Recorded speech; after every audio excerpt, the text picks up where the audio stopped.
വണ്ടിപ്പെരിയാർ ഗ്രാമ്പി ജനവാസ മേഖലയിൽ ഇറങ്ങി ഭീതി പടർത്തിയ കടുവയെ വെടിവെച്ച് പിടികൂടാനുള്ള ശ്രമം തുടരുന്നു. 5 ദിവസം മുമ്പാണ് ഗ്രാമ്പിയിൽ പശുവിനെ ആക്രമിച്ച കടുവ വീണ്ടും വരുന്നതും കാത്ത് വനംവകുപ്പ് പ്രദേശത്ത് ഏറുമാടം നിർമ്മിച്ചത്.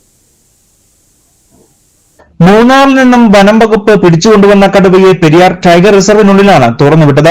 എന്നാൽ ദിവസങ്ങൾക്ക് ശേഷം വണ്ടിപ്പെരിയാറിന്റെ തങ്കമല, അരണക്കൽ, ഗ്രാമ്പി തുടങ്ങിയ ജനവാസ മേഖലയിൽ കടുവ എത്തുകയും വളർത്തുമൃഗങ്ങളെ ആക്രമിക്കുകയും ചെയ്തിരുന്നു. ഏറ്റവും അവസാനമായി ഗ്രാമ്പിയിലെ 11ഓളം വളർത്തു പശുക്കളെയാണ് കടുവയുടെ ആക്രമണത്തിൽ കൊല്ലപ്പെട്ടത്. കഴിഞ്ഞ ശനിയാഴ്ച രാവിലെയാണ് ഗ്രാമപഞ്ചായത്ത് അംഗം കൂടിയായ മതിയേഴകന്റെ പശുവിനെ കടുവ ആക്രമിച്ച് കൊലപ്പെടുത്തുന്നത്. ഇത് ജനവാസ മേഖലയുടെ 500 മീറ്റർ അകലെ. തുടർന്ന് പാതി ഭക്ഷിച്ച പശുവിനെ നീതി ഭക്ഷിക്കുന്നതിന് വേണ്ടി കടുവ സ്ഥലത്ത് എത്തും. ഈ സമയം മയക്കുവെടിവെച്ച് പിടികൂടാം. ഇങ്ങനെയായിരുന്നു വനംവകുപ്പിന്റെ പദ്ധതി. അതിനായി കടുവ പശുവിനെ ആക്രമിക്കപ്പെട്ട സ്ഥലത്തിന്റെ ഇരുവശത്തായി 20 അടി ഉയരത്തിൽ ഏറുമാടം നിർമ്മിച്ചു. കൂടാതെ സോളാർ ക്യാമറയും ഘടിപ്പിച്ചു. 2 വനംവകുപ്പ് ഉദ്യോഗസ്ഥർ വീതം ഒരു ഏറുമാടത്തിൽ 5 ദിവസമായി കടുവയെ വെടിവെക്കുന്നതിനുള്ള തോക്കിൽ തിരനിറച്ച് കാത്തിരുന്നിട്ടും കടുവ വന്നില്ല. ഇതേസമയം 5 ദിവസമായി സ്ഥലത്ത് തന്നെ പശുവിന്റെ ജഡം കിടക്കുന്നതുകൊണ്ട് ജീർണിക്കുകയും ദുർഗന്ധം വമിക്കാനും തുടങ്ങിയിട്ടുണ്ട്. ഇത് പല ആരോഗ്യ പ്രശ്നങ്ങൾക്കും കാരണമാവുകയും ചെയ്യും. വനംവകുപ്പ് ഉദ്യോഗസ്ഥർ ഇപ്പോൾ ഒന്നും തന്നെ പറയുന്നില്ല എന്നാണ് വാർഡ് മെമ്പർ മതിയഴകൻ പറയുന്നത്. പ്രശ്നമാണ്. ഇപ്പം ഈ കടുവ ഇപ്പം 10 പശുവിനെ പിടിച്ചിട്ടുണ്ട്.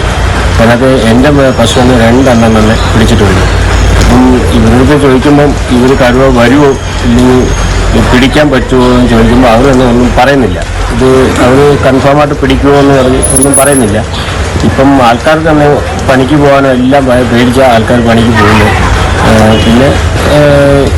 പിന്നെ എൻ്റെ പശുവിനെ പിടിച്ചതുകൊണ്ടാണ് ഈ പ്രശ്നമില്ലാതെ ഇങ്ങനെ പോകുന്നത്.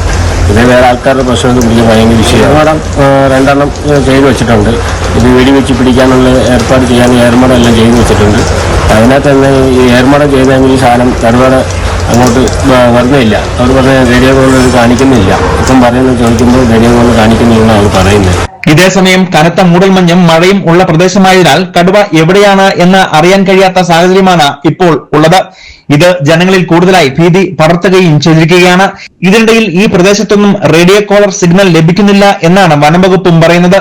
ദൌത്യം അവസാനിപ്പിക്കാൻ ആവാതെ പശുവിന്റെ ജീർണിച്ച ജഡത്തിന് ഇരുവശത്തായി കാവൽ നിൽക്കാതെ വേറെ നിവൃത്തി വനംവകുപ്പിനും ഇല്ല. News bureau, Vandiperiyar.